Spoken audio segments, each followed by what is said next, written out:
Hi, everyone. Hi. Welcome back. Appreciate you being here. Thank you.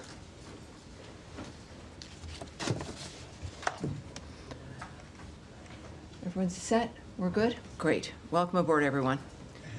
Thank you again for being here. For generations, the Middle East has been dealing with the world's largest state sponsor of terrorism, with the attack on Israel on October 7th by Hamas, reminding us of what's at stake. Due to the wisdom of the American people, President Trump's election to a second term has offered the world a chance to see an American leader committed to solving many of the world's existential threats with determination. Now, as the conflict between Israel and Iran continues, President Trump has also been clear that Iran cannot have a nuclear weapon. Secretary of State Marco Rubio has also stated that fact, as he has traveled the world working to implement President Trump's vision of peace and security. That statement has also been uttered from this podium many times. The fact that Iran cannot have a nuclear weapon is clear. As the White House reminds us, since taking office, President Trump has clearly stated no fewer than a dozen times that Iran cannot be allowed to have a nuclear weapon, for anyone who's unclear on that fact. President Trump has made the same pledge no fewer than 40 times before taking office, even as far back as 2011. One of the highest priorities of the Trump administration is the safety and security of the American people. To that end, the Department of State has established the Middle East Task Force to help coordinate support for U.S. citizens, our U.S. diplomatic missions, and personnel and diplomatic engagement. The task force is operating 24 hours a day. Over the past week, to help keep U.S. citizens informed, we have issued more than 30 security alerts to countries in the region and updated the travel advisories for Iraq and Israel. We remind U.S. citizens not to travel to Israel or Iraq and not to travel to Iran under any circumstances. We continue to monitor the complex and rapidly evolving situation on the ground as we continue to assess and address the needs of U.S. citizens. We urge all U.S. citizens to regularly visit travel.state.gov for the latest travel advisories and security updates, and to enroll in the Smart Traveler Enrollment Program, also known as STEP, to receive timely alerts and guidance from the State Department. For Americans needing assistance, and there we have a bit of the website there for you, call +1 202 501 4444. That number again is +1 202 501 4444. If you're on that website, you can also click on that red box. It will take you to a page where you can search for the embassy of your interest, where you are, where you would like to connect to be able to get help from the embassy in the country where you are. And of course, the number's there as well for your closest U.S. embassy. I also want to add a couple other things here as we're dealing with this. It is certainly a rapidly evolving dynamic, but to conclude the topper here today, I want to recognize the State Department and other U.S. government teams around the world working under threat on behalf of the American people, particularly those in Israel and Ukraine, who spent another night sheltering in bunkers as they came under attack. Our priority is the safety of Americans overseas and here at home. It is the priority of Secretary Marco Rubio. It is the priority of everyone who works in this building, and the thousands of American citizens who work anonymously and whom you will never see, who are working in embassies and consulates around the world and working with those local nations to be there for American citizens and to help facilitate American diplomacy. Our priority is the safety of Americans, yes, here at home, but also overseas. We thank all of those working on behalf of the American people, all of you watching from home and from around the world. We thank you, and for everyone around the nation, we know and honor your work as we begin another briefing here, ready to take your questions. All right. Yes, sir. Yes, hi, Tammy, thanks.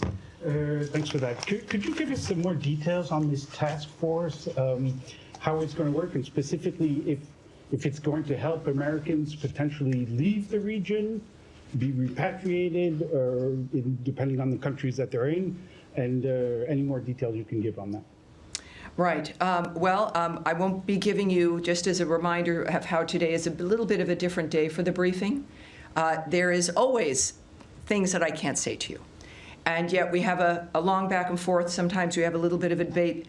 I won't engage in that today. My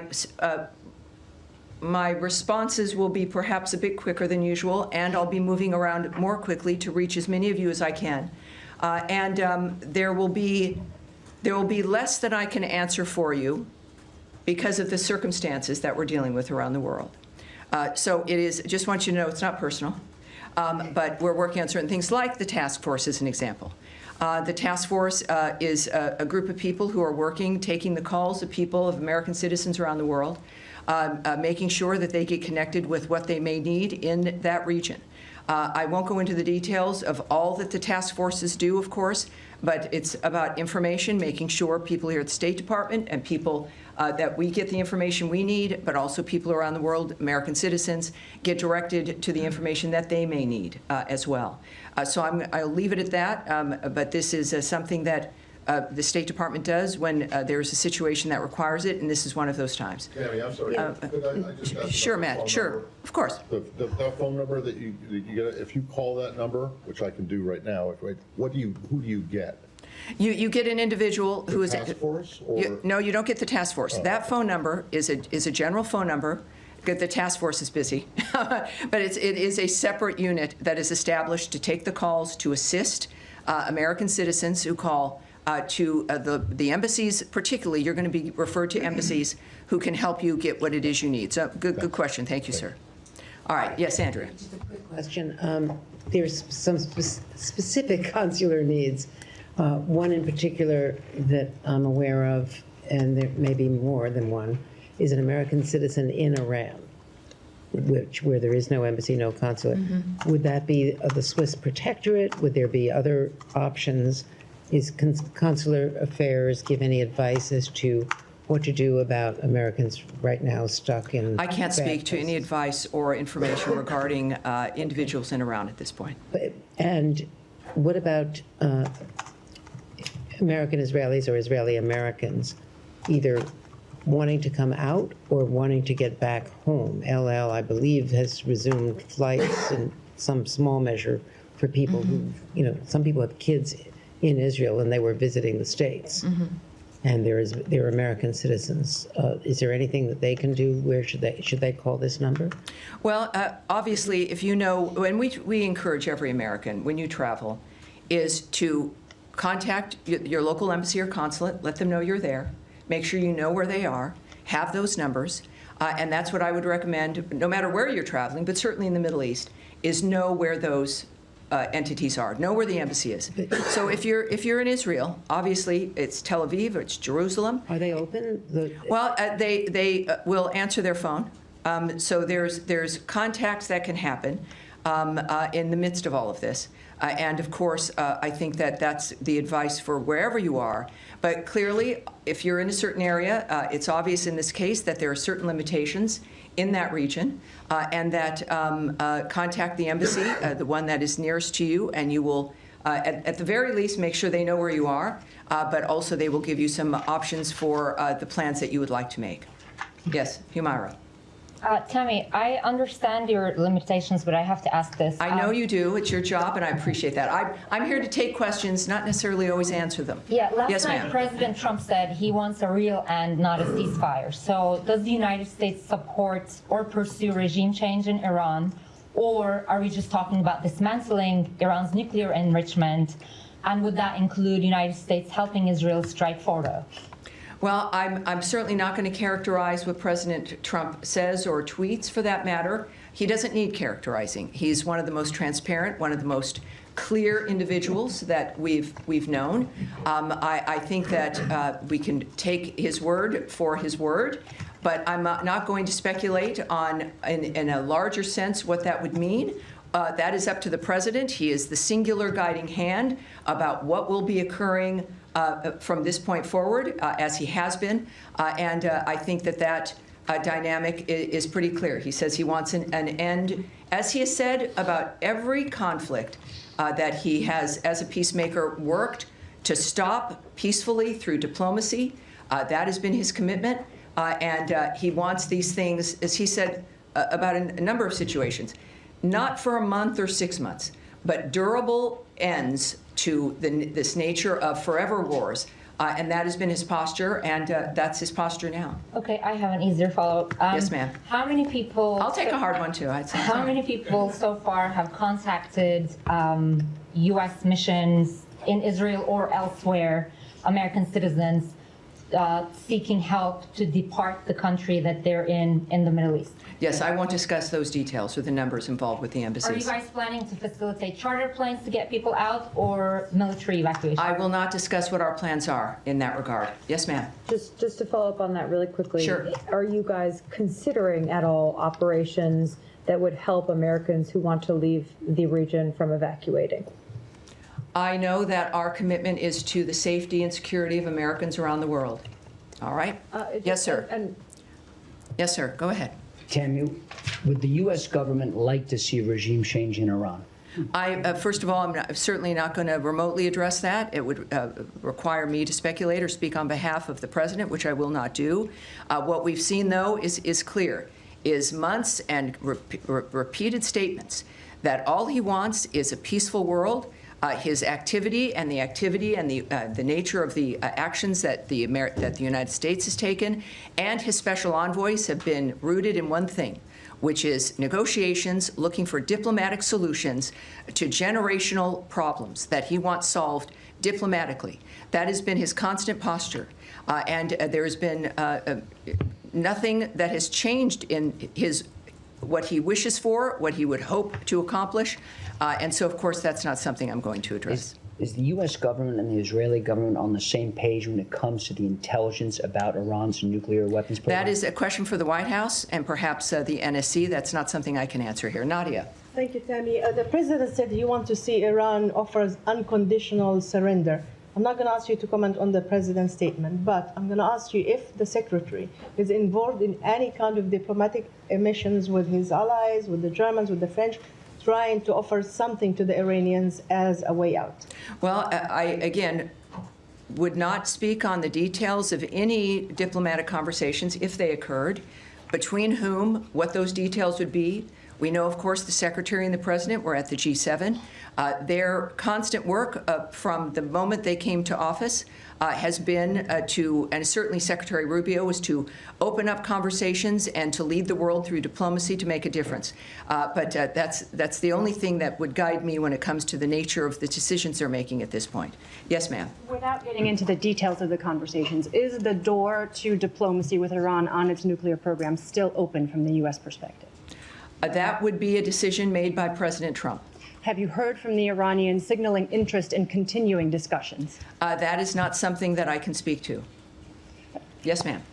Going back to the consular piece of this in Israel, the latest security alert from the embassy there still says that the embassy is not in a place to evacuate or directly assist Americans. Do you have any timeline on when that might change for the Americans who are stranded in that country? And just looking at how quickly the security situation has changed there, the travel alert was raised to a level 4 from a level 3 for the entirety of the country.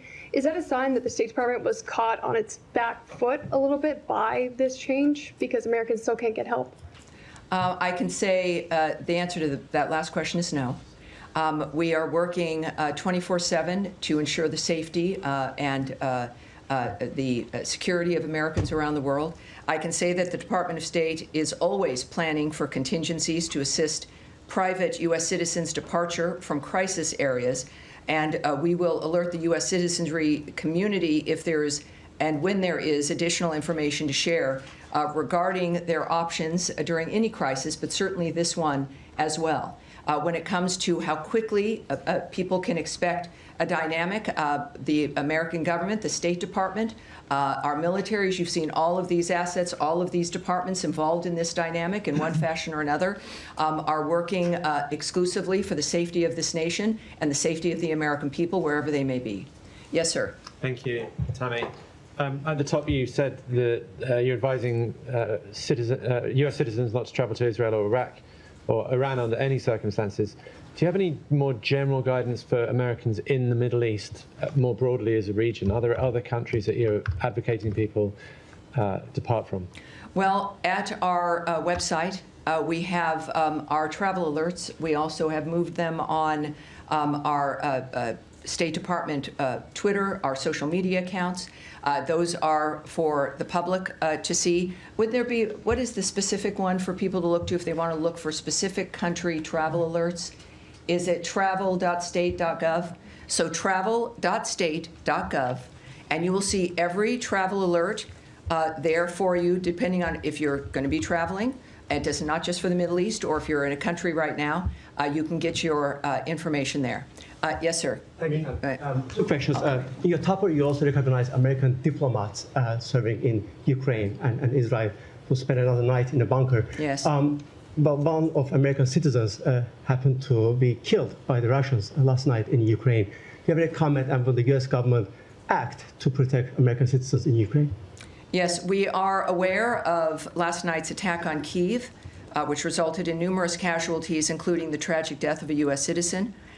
We condemn those strikes and extend our deepest condolences to the victims and to the families of all those affected. The president, in the recent past, has made his thoughts clear about striking the civilian areas in that regard. Just to reiterate again, which is at the thread throughout all of the work that we do, is the department has no higher priority than the safety and security of U.S. citizens abroad, and we can confirm the death of a U.S. citizen in Ukraine, and we stand ready to provide all possible consular assistance. And out of respect to the family during this obviously horrible time, we have no further details to offer in that regard. And second topic, in light of Israel-Iran tension, some of our colleagues from VOA Persian services were called back reportedly. How much do the events of past few days signify the role of VOA and other outlets to counter these narratives from U.S. enemies?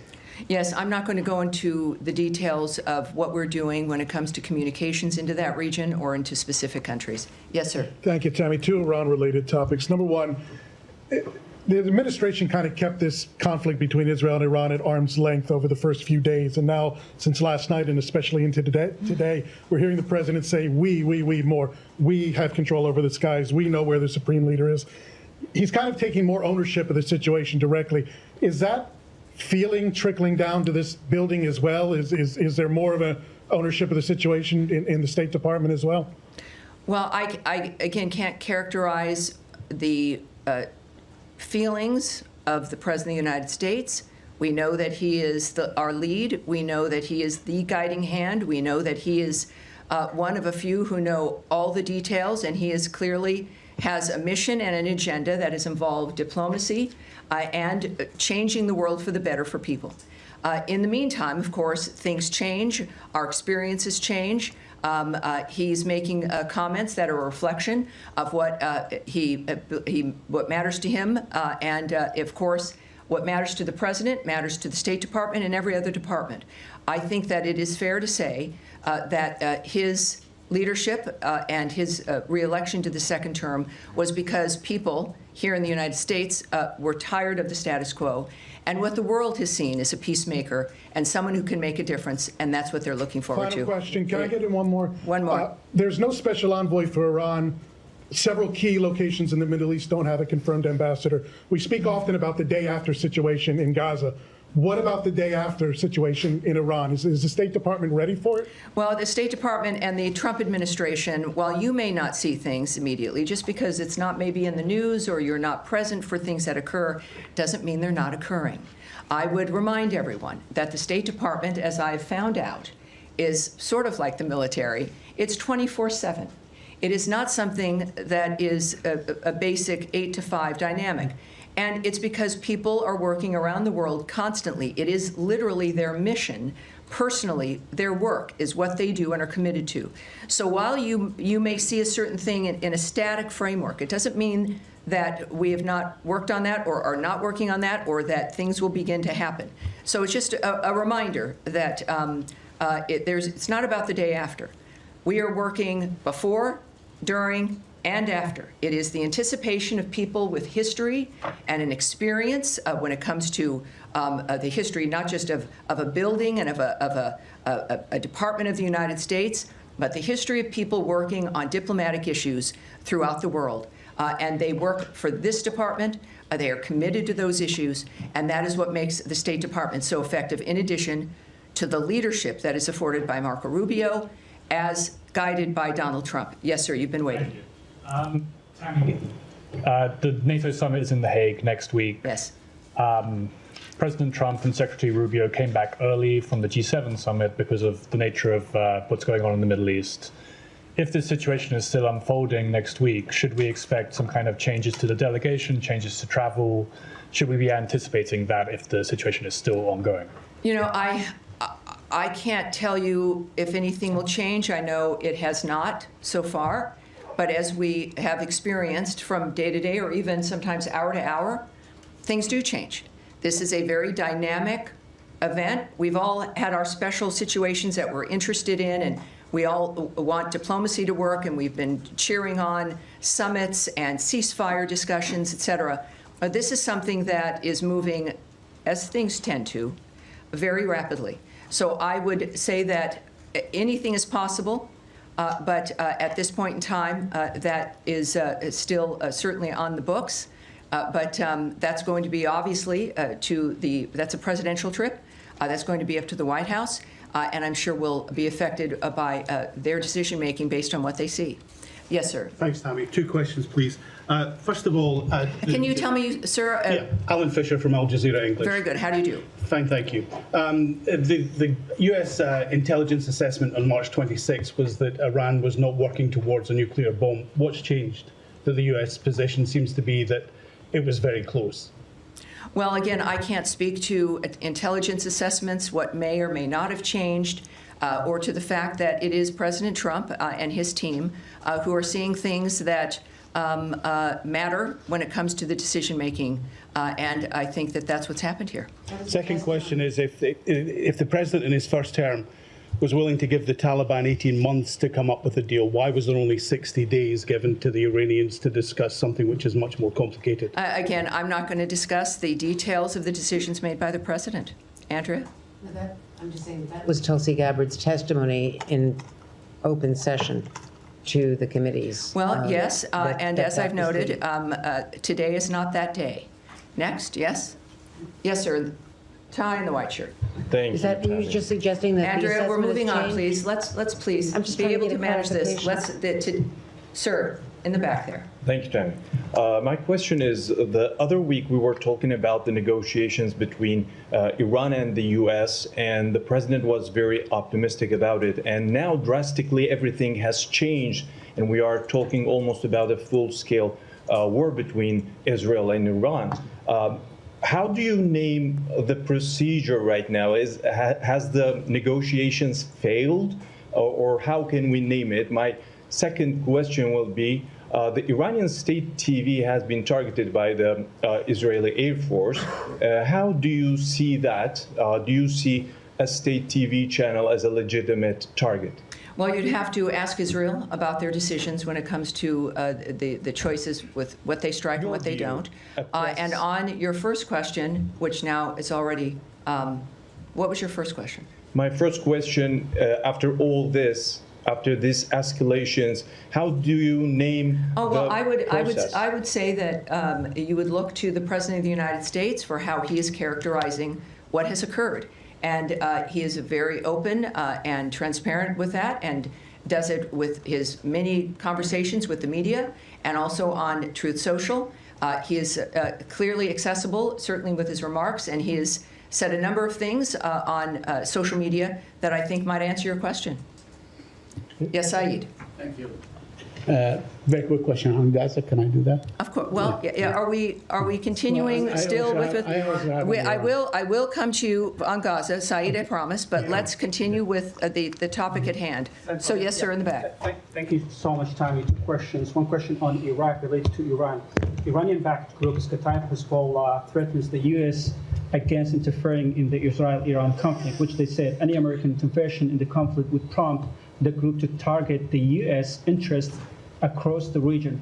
How have you reached to the Iraqi government, and what's your message to these groups? And the second question, what's the State Department's assessment of diplomacy? Have you put diplomacy on a side, or you still believe that diplomacy can work with Iran?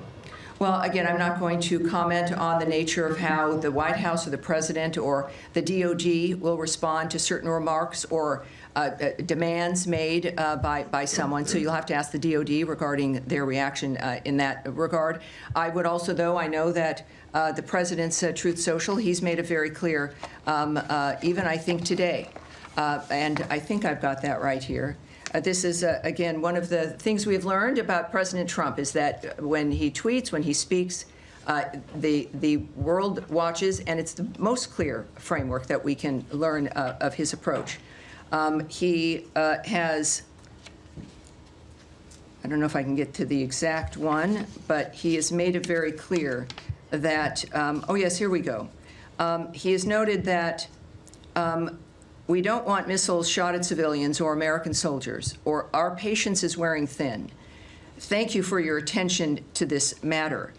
He is making it clear, I think, here, regarding certain choices on the ground that are being made, and that what we've asked for regularly is, and what he has made clear is that we were not a part of the initiation of this, certainly. We're not a part of Israel's attacks on Iran. That I think was stated very clearly by both Secretary Rubio and the President. And that's important for them, for people to know. And in this case, of course, the President has made it clear that if Americans are hurt, or in this case, a missile shot at civilians or American soldiers, that there would be a repercussion. I think that that would not be surprising. All right, we'll go back. Well, more on Iran. We'll close with you, sir. Thank you so much. Could you tell us about the role of partner countries in mediation efforts with Iran, like Mohammed bin Salman of Saudi Arabia, Qatar, and UAE? President Trump recently concluded successful trip to the Middle East. So what can you tell us about the role of these partner countries? Well, it's clearly he went with a goal in mind. He makes deals. He's the best deal maker in the world. These partners in the Middle East that we have, they understand clearly our intentions and what our goals are. Thankfully, again, to the approach and the style of President Trump. So it's, I think that when it comes to, again, the best person who could explain his feelings and thoughts about what's accomplished on any issue is the President himself. So I'd refer you back to what he writes and what he is posting on, I think, a very regular basis, which is helpful to people like me, and I think to the world at large as well. Despite Israel's concerns, can I one more? Despite Israel's concerns, President Trump is still trying to negotiate with Iran for a nuclear deal, showing that his priority is peace in the region. President Trump has once again recently offered to mediate on Kashmir, but the Modi government says that they don't need Trump's help. Does President Trump need Modi permission to bring peace in South Asia by resolving the Kashmir issue? Well, yes, you know, this is every country, as President Trump has stated, is a right to define its own future. He offers his help, and it's up to whoever he's offering it to whether or not they'll accept it. We live in a fascinating, exciting time where we've got a man who can make the difference, and he's generous about making that difference. He could have chosen to have this term be about anything other than peace and making America great again. But he's stuck with that. He's committed to that. It is part of his overall commitment to the country. So I would not speak to the nature of another country's decision-making. That's up to them. But I think all of us are grateful that we have a president who's willing to help and wants to help. Now, you have one more in Iran, and then we'll go to Saeed. Can you confirm a report that the former Iranian President Mahmoud Ahmadinejad has been killed in Tehran? I can't confirm that or report on that or discuss it. All right, thank you. Saeed. Thank you. Very quick question on Yes, Gaza. sir. In the last 48 hours or the last 3 days, dozens of Palestinians have been killed at the aid centers and so on. With everybody focused on Iran, this situation still garner some interest or attention from this building or from the United States of America? And are you urging the Israelis to hold off whatever the amount of firepower they're firing at these aid seekers? Well, we of course are always saddened to hear reports about any mass casualty situation or shootings. I don't know who isn't, no matter what the dynamic. The IDF has said a particular incident is under review, and that is helpful, and we'll see what their review comes up with.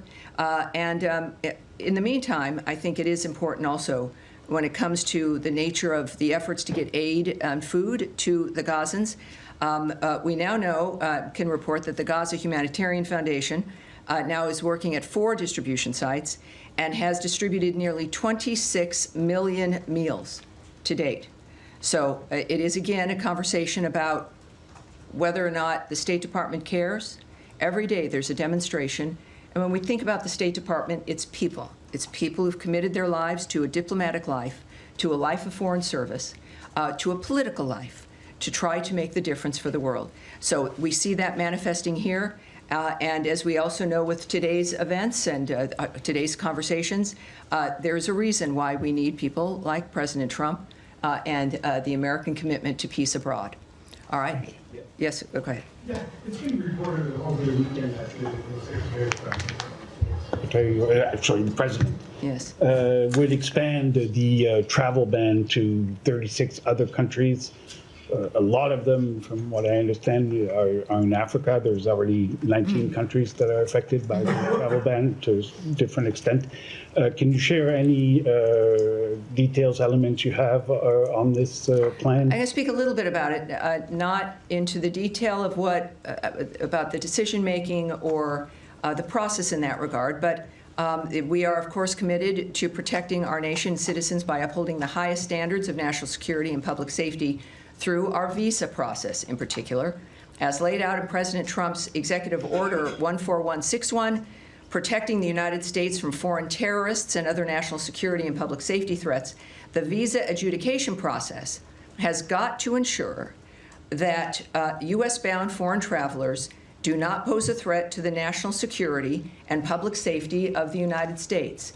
That is, I think, a very low bar, and is a bar that every nation should be able to adopt.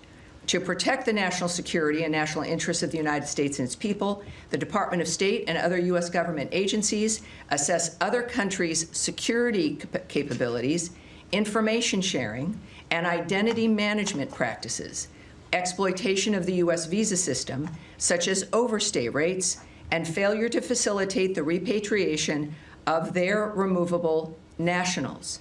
So, noting where a country, perhaps as you did, is located, the geoposition, the actual location of a country, is not a factor, or what continent that country is on. These are about very specific aspects about whether or not the United States feels it can trust the information we rely on those countries for to determine whether or not they'll get a visa. We don't, we rely on the vetting and the presentation of information from other nations in order to say, yes, you can, or you can't come. In this particular instance, I think that it's clear as we're looking at providing a period of time, countries being told if they don't get to that point where we can trust them, and they've got to change the system, update it, do whatever they need to do to convince us that we can trust the process and the information they have. So that is the goal of this. The Secretary will have the discretion to determine whether or not someone is on that list, as we then also continuously vet the nature of what's happening within these conversations. And the goal is so that we can all move forward, so that people can come to the country. And that's our goal. All right. Yes, sir. Yeah, but I don't know why you're so far in the back, Michelle, but I'm sorry. I was with gonna NPR, ask- yes. Yes. Just following up on that, there was a deadline given for these 36 countries tomorrow to come up with their action plan. I wonder if you've heard back from any of them yet. That's incorrect. I can just tell you that that's not correct. The fact is that they will have a considerable amount of time to rectify whatever the situation is that the State Department is determined is affecting the nature of